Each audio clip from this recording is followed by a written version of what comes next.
төбе шашым тік тұрып жатыр десем шашымда жоқ дейді ой. Ай бля, қазекеңдер. Мына не интернетте мына стримдар бар, тиктокта разный. Сонда тәңіршілдер бар, тағы да араб құл дейтіндер бар. Неше түрлі әңгіме естіп жатырмық қой енді. Сол туралы әңгіме айтайын деп тұрмын қазекеңдерге.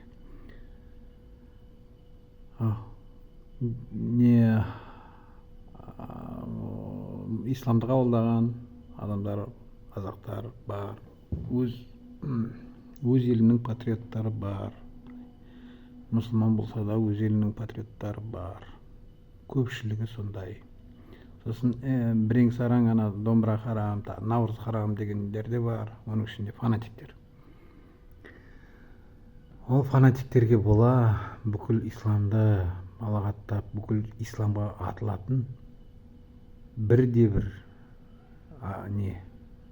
себеп жоқ сендерде бар ғой.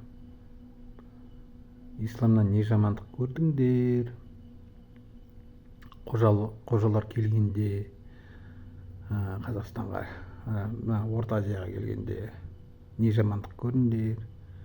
Жақсы, көп сөздерді алып қалдыңдар, қазақ тілі байды, мысалға дәптер, дүкен деген бәрі. Сол арабтың тілі емес пе? Одан не жамандық көрдіңдер? Білмеймін. Басқа тілдермен салыстырсаңдар, мына қазақ тілін алғанда, қазақ тілі бірінші болып тұр да, тіл байлығы жағынан. Оған себепші сол мәдени араласу деген сөзді. Арабтар қазақтар жаулап алды ма, бір қан төгіс болды ма, неге соншама өшігіп жатсыңдар мұсылмандарға? Мен өзім басқа дінненмін, бірақ та мына осының бәрін қарап отырғанда қарным ашады кәдімгідей. Неге соншама атылып жатқандарыңды да түсінбеймін. Біреудің лоббиі ма, или мына дінге сінбейтін извращенецтердің несі ма, пиғылы ма, білмеймін, әйтеуір аузына келгендерін оттап жатыр ғой. Мысалға шариатты алып қараса, мына кредит алу харам, кредитке берген адам хара, ол да харам дейді. Мына өмірде соның дәлелі бар ма? Бар. Көріп жатсыңдар ма? Зардабын, мына кредиттің зардабын көріп жатсыңдар ма? Дұрыс, көріп жатсыңдар.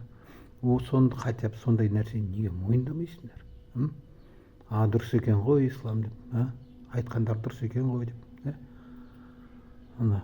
Мына әйел адам тұла бойын жауып жүру керек. Ол да мысалға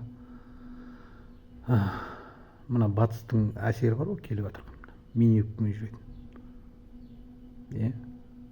Соған қарсы, сол ислам болмаса вообще қазақтан түк қалмайтын шығар, онда бәрі голова болып кететін шығар деп те ойлаймын, бар ғой, шынымды айтсам. Мына батыстың кәдімгісі бар ғой, батысқа көт періштеніп жүрген мына қазақтар көп, мысалға. Ол мына салт дәстүрді жоғалтады. Соған бір себеп, ислам ұстап қалып тұр. Ол қазақтан келатырған бұрынғы дәстүр бар ғой, исламнан басқа да. Сол бірақ та дәстүрге көмекші болып тұр бір жағынан. Ол сол жағы да бар, арақ ішпеу жағы да бар, исламда. Бүкіл жақсы нәрселер бар. Соны неге көрмейсіңдер? Бір-екі какой-то бір фанатиктің адамдарын харам дегенді көріп қаласыңдар. Басқасын бір адекватно, объективно келіп, объективтік тұрғыда келіп, неге солай ойланып сөйленбейсіңдер? Сол айтайын деген.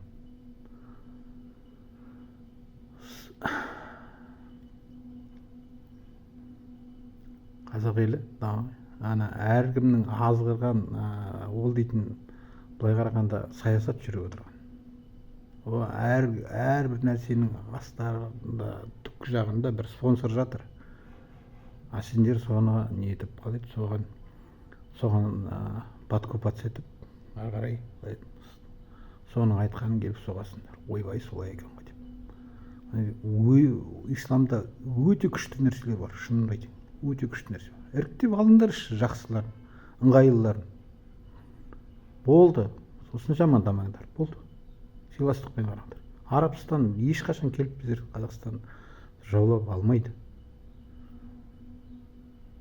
Соны түсінсеңдер.